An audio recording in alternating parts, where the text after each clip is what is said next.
हाय आ जाइए आप इधर आ जाइए, एक मिनट आ जाइए। चलिए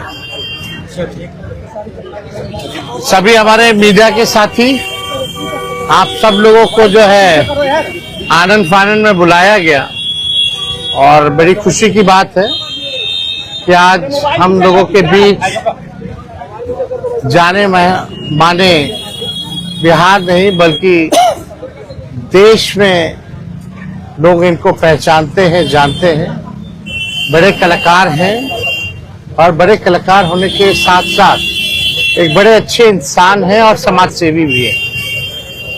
तो आज आप सब लोगों को हम बताते हैं, प्रदेश अध्यक्ष जी के नेतृत्व में, अब्दुल बारी सिद्दीकी साहब जी के नेतृत्व में, पाटलिपुत्रा सांसद निशा जी भी यहाँ हैं, लालू जी राष्ट्रीय अध्यक्ष जी से इन्होंने आशीर्वाद लिया है और ये आज पार्टी जो है ज्वाइन कर रहे हैं और साथ में हम लोगों की भाभी भी यहाँ उपस्थित है, ये भी पार्टी की सदस्यता जो है ले रहे हैं।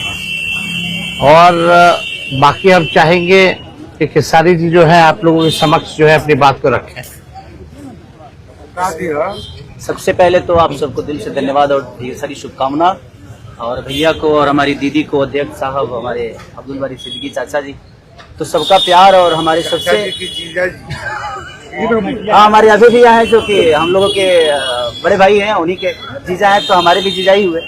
और हमारे चाचा मैंने उनका प्यार मैं ही नहीं बल्कि शुरू से एक विचारधारा में रहा हूँ, मैं उस परिवार का हिस्सा रहा हूँ और कोशिश भी यही रहती है कि इस परिवार का हिस्सा बन के मैं जैसे उन्होंने पूरी दुनिया को एक करके हमारी ताकत बने, उसी तरह हम पूरी दुनिया को एक ताकत की तरफ ले जाएं और अपनी पावर, अपनी क्षमता से, अपने हुनर से, अपने विचारधारा से दुनिया को एक अलग दिशा दें।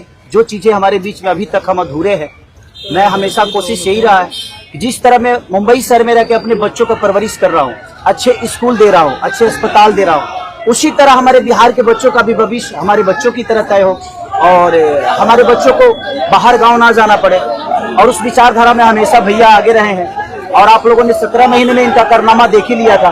तो एक बार बदलने की जरूरत है, उस बदलाव में मैं थोड़ा सा एक मेरा भी हिस्सा हो और मैं उस सरकार को बदलने में और एक अलग दिशा में ले जाने में और एक बेहतर सरकार बनाने में एक मेरा योगदान हो, उसी के लिए मैं भी जुड़ा हूँ भैया से। और आज से नहीं, आज तो मैं आप लोगों के सामने पब्लिकली हुआ, बट मैं हृदय से और दिल से हमेशा से मैं इस परिवार का हिस्सा रहा हूँ और हिस्सा ही नहीं बल्कि एक परिवार का बेटा भी हूँ। मैं एक छोटा बेटा की तरह हमेशा प्रयास रहा हूँ और चाचा का आशीर्वाद हमेशा मुझे मिला है, राबड़ी माता का आशीर्वाद मिला है, दीदी का मिला है, भैया का मिला है, बल्कि इस समाज के और इस परिवार से जो मुझे प्यार मिला है, शायद वो मुझे बाकी जगह मिले या ना मिले, उससे मुझे कोई फर्क भी नहीं पड़ता। बट मैं हमेशा प्रयास करता हूँ कि एक बेहतर दिशा में जो चीजें चल रही है, आज आप सब लोग बदलाव चाहते हैं, मैं ही नहीं, मुझे लगता है कि पूरा बिहार बदलाव चाहता है और उस बदलाव में एक मेरा भी योगदान हो, इसीलिए इस बदलाव के साथ मैं भी जुड़ना है।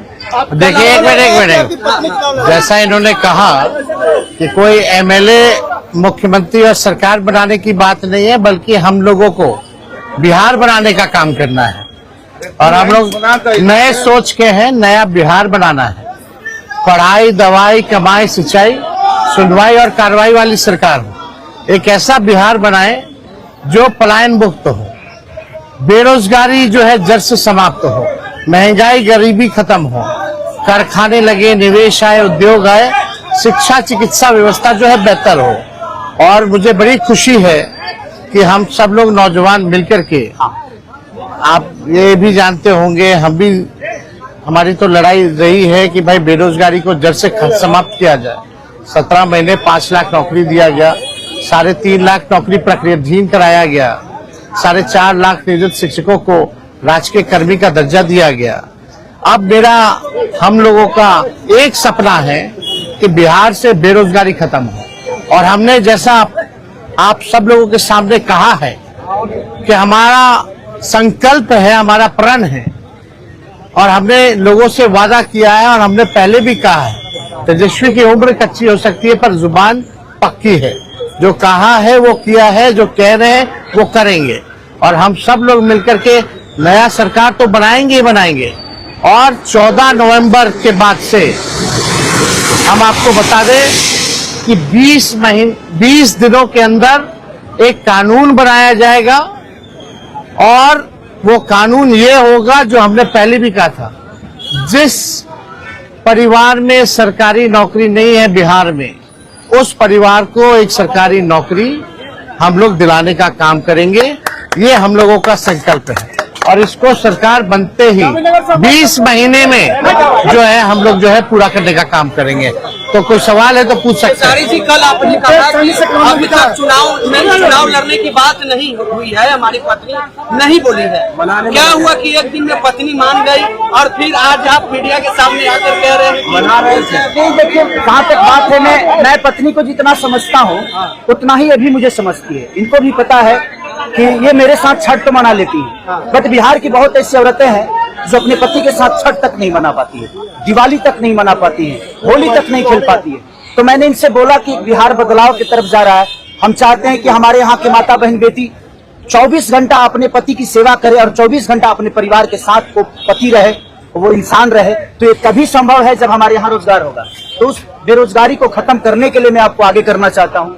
तब इन्होंने उस बात को समझा और उसके बाद हम लोग आए हैं और प्रयास है कि हर वो महिला, हर वो बेटी, हर वो बहन, हर वो भाई, हर वो बेटा अपने पिता के साथ रहे, हर वो बहन अपने पति के साथ रहे, हर वो भाभी अपने भाई के साथ रहे। तो मेरी ये प्रयास है कि आजीवन जिस तरह बाकी शहरों में लोग अपने पति पत्नी के साथ, अपने परिवार के साथ, अपने माँ बाप के साथ रह के और खुशियों के त्योहार में रहते हैं, उसी तरह हमारा बिहार भी कोई जाए ना, गुजरात के लोग यहाँ आकर काम करे, कलकत्ता के लोग यहाँ आकर काम करे, दिल्ली के लोग यहाँ आकर रोजगार करे।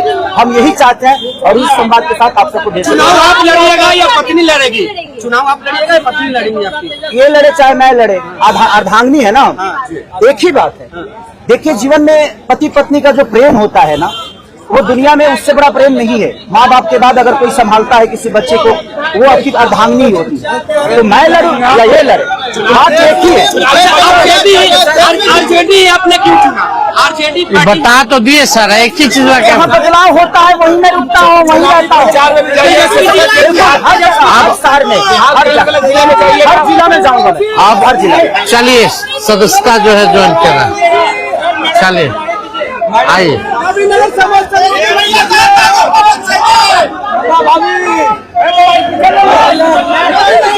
चलिए, बहुत शुक्रिया। चलिए शुक्रिया।